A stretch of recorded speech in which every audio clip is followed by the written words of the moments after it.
नमस्कार, भारत होम्योपैथी के YouTube channel पर आप सभी का स्वागत है। आज के इस वीडियो में हम आपको बताने वाले हैं स्पर्म काउंट को बढ़ाने के लिए कुछ ड्राई फ्रूट्स के बारे में। तो अगर आप ये पूरी इन्फॉर्मेशन लेना चाहते हैं तो आपको क्या करना पड़ेगा, आपको वीडियो में एंड तक बने रहना पड़ेगा। जब बात आती है स्पर्म काउंट की, तो पुरुषों के लिए स्पर्म काउंट का काफ़ी अहम रोल होता है। आपकी फर्टिलिटी के लिए, आपके बेबी कंसीव करने के लिए, आपकी सेक्स टाइप के लिए, आपके सेक्सुअल प्लेजर के लिए भी स्पर्म काउंट का बेहतर होना बेहद ज़रूरी है। अगर आपका स्पर्म काउंट ठीक नहीं होगा तो आपको फर्टिलिटी के इशू भी आएंगे, आपको आगे जाके इरेक्टाइल की प्रॉब्लम भी हो सकती है, आपको इरेक्शन की प्रॉब्लम भी हो सकती है, साथ ही आपको बेबी कंसीव करने में बाधाएं भी आ सकती हैं। तो जब स्पर्म काउंट को बेहतर करना है, उसके लिए कौन से ड्राई फ्रूट्स ले सकते हैं, इसके बारे में बात कर लेते हैं। स्पर्म काउंट को बढ़ाने के लिए आपको लेना है बादाम, अंजीर, आपको लेने हैं पंपकिन सीड और आपको लेने हैं सनफ्लावर सीड्स। तो ये चारों चीज़ें आपके लिए काफ़ी बेहतर सोर्स का काम करेंगी। इसके साथ ही आपको एक चीज़ को इसमें ऐड ऑन और कर लेना है, और वो होती है अखरोट यानी कि वॉलनट। वॉलनट में एक तो क्या होता है, आपका ओमेगा 3 फैटी एसिड की बहुत अच्छी मात्रा होती है, बहुत अच्छा कंपाउंड होता है, जो आपके स्पर्म काउंट के लिहाज से काफ़ी बेनिफिशियल होता है।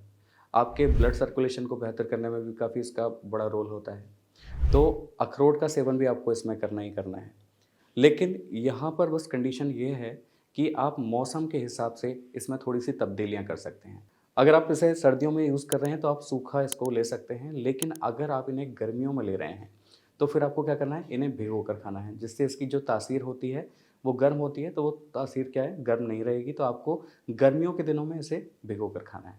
इसके साथ ही जब आप सोते हैं, तो आपको सोते वक़्त जब आप दूध पीते हैं, तो उसमें आपको एक चीज़ और मिला लेनी है। इसमें आपको मिला लेने हैं 2 से 3 खजूर। जो आप जब दूध उबालते हैं, तो उसमें आपको 2 से 3 खजूर डाल लेने हैं। उसके बाद इस दूध को पी लेना है। तो ये एक जो डाइट बनी, यानी कि हमने बादाम लिए, हमने अखरोट लिया, हमने पंपकिन सीड लिए, हमने सनफ्लावर सीड्स लिए और इसके साथ ही हमने ली अंजीर। ये सारी चीज़ें हमने ली और हमने दूध में क्या लिया, हमने दूध में खजूर का सेवन करना है। तो हमने आपको जो भी चीज़ें अभी बताई हैं, ये सारी चीज़ें आपके लिए बखूबी काम करेंगी, लेकिन यहाँ भी कंडीशन थोड़ी-सी डिफ़र है। ये कंडीशन इसलिए डिफ़र है क्योंकि अगर आप ये ड्राई फ्रूट्स ले रहे हैं, लेकिन इसमें आप फिज़िकली वर्कआउट नहीं कर रहे हैं, अगर आप इसमें मेहनत नहीं कर रहे हैं, अगर आप इसमें एक्सरसाइज़ेज़ नहीं कर रहे हैं, तो क्या होगा?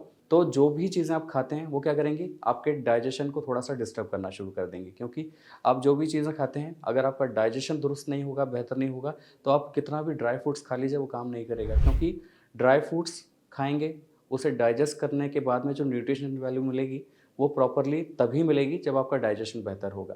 तो उसके लिए क्या करना पड़ेगा? एक्सरसाइज़ भी करनी पड़ेगी, एक्सरसाइज़ को तवज्जो देनी पड़ेगी, थोड़ा-सा अपने सेडेंटरी लाइफ़स्टाइल से थोड़ा-सा अलग हट के सोचना पड़ेगा।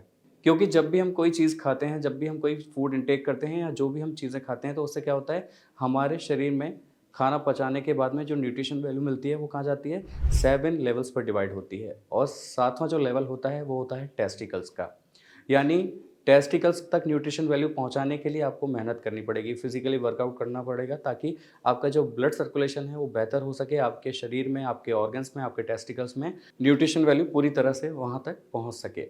और जिसके बाद आप देखेंगे कि जो आपका स्पर्म काउंट है, वो काफ़ी तेज़ी से उसमें सुधार होना शुरू हो जाएगा। तो आज के इस वीडियो में हमने आपको जो भी चीज़ें बताई हैं, मुझे उम्मीद है आपको ये समझ में आई होंगी। आप इन सब चीज़ों को आज से और अभी से अप्लाई करना शुरू कर दीजिए, और इसके बाद आप मुझे बताइएगा कमेंट बॉक्स के ज़रिए कि आपको इससे कितना फ़ायदा हो रहा है या नहीं हो रहा है। इसके अलावा आपकी कोई क्वेरी हो, आपका कोई कमेंट हो, आपका कोई और भी प्रश्न हो, तो आप क्या करेंगे, हमें कमेंट बॉक्स के ज़रिए अपने सवालों को, अपने प्रश्नों को, क्वेरीज़ को भेज सकते हैं। इसके अलावा अगर आपको ये वीडियो पसंद आया हो तो आप हमें लाइक, शेयर, सब्सक्राइब, कमेंट करना ना भूलिएगा। अगले वीडियो में आपसे फिर होगी मुलाकात, तब तक के लिए नमस्कार।